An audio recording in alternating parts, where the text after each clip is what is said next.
Bro రక్షణ సిబ్బందికి ఆస్తి పన్ను మినహాయింపు అని పవన్ కళ్యాణ్ గారు అయితే ప్రకటించారనమాట.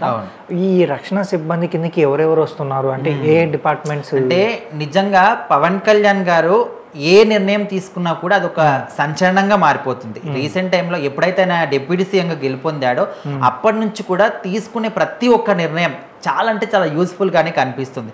సో అందరు కూడా ఏమనుకుంటారంటే ఆయన యొక్క పర్సనల్ లైఫ్ని ఈ ప్రొఫెషనల్ లైఫ్ని మిక్స్ చేస్తూ ఉంటారు, అంటే లింక్ పెడుతూ ఉంటారు.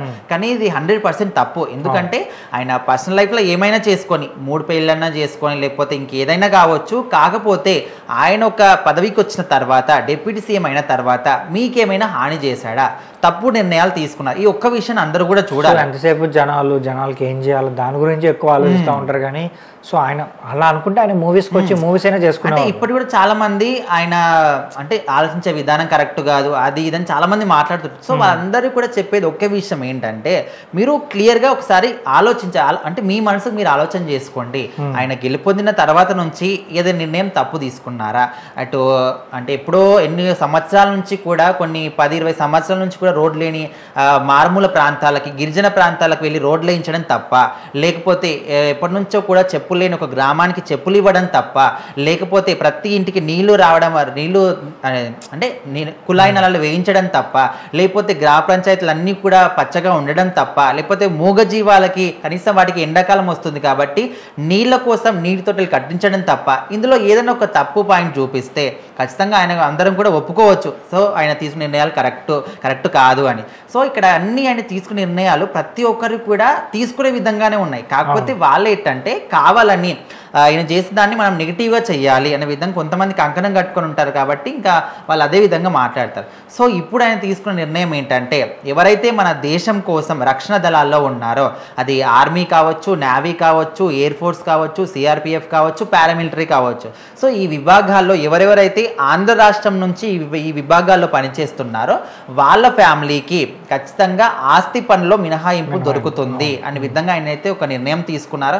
సో దీనికి కూడా రాష్ట్ర వ్యాప్తంగానే కాకుండా 2 తెలుగు రాష్ట్రాలే కాకుండా దేశవ్యాప్తంగా కూడా ఈ యొక్క నిర్ణయాన్ని సపోర్ట్ చేస్తున్నారు. ఎందుకంటే ఇప్పుడు దేశవ్యాప్తంగా అన్ని రాష్ట్రాల్లో ఉన్నటువంటి వాళ్ళకు తీసుకునే నిర్ణయం ఈయనకు లేదు. ఎందుకంటే ఈయన ఓన్లీ ఆంధ్ర రాష్ట్రానికి డిప్యూటీ సీఎం కాబట్టి ఓన్లీ ఆ రాష్ట్రం వరకే ఈయనకు వర్తిస్తుంది. సో మొత్తానికైతే రీసెంట్గా మనకు మురళీ నాయక్ గారు జవాన్ ఆయన విరమరణం పొందారు మన దేశం కోసం. సో ఆయన ఫ్యామిలీ కూడా సొంత అంటే గవర్నమెంట్ తరఫున 50 lakhs ఇచ్చారు, 5 acres ఆఫ్ ల్యాండ్ ఇచ్చారు, అండ్ 300 గజాల్లో భూమి అంటే ఇల్లు స్థలం కూడా ఇవ్వడం జరిగింది. సో సొంతంగా ఈయన తరపున నుంచి కూడా 25 lakhs ఆయన కుటుంబానికి ఇవ్వడం జరిగింది. సో ఇంత గొప్ప వ్యక్తిని రీసెంట్గా కూడా ఆయన ప్రభుత్వం తరపు నుంచి ఏదైతే ఆయనకు మంత్లీ శాలరీ వస్తుందో ఆ శాలరీ నుంచి కూడా పిఠాపురం నియోజకవర్గంలో ఎవరైతే అనాథ పిల్లలు ఉన్నారో వాళ్ళకు 5,000 ఎవ్రీ మంత్ ఇస్తాను, అండ్ వాళ్ళకి ఇవ్వగా మిగిలిన జీతం డబ్బులు కూడా వాళ్ళ కోసమే ఉపయోగిస్తాను, అది కూడా 1 నెల 2 నెలలు కాదు, నేను పదవిలో ఉన్నంత కాలం ఇస్తామని చెప్పారు.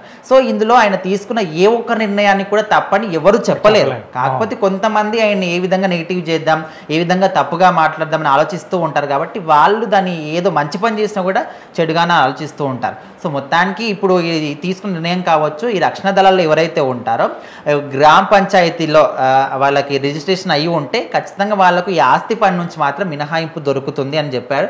సో మొత్తానికి అందరూ కూడా ఈ యొక్క నిర్ణయం విన్న తర్వాత చాలా హ్యాపీగా ఫీల్ అవుతున్నారు.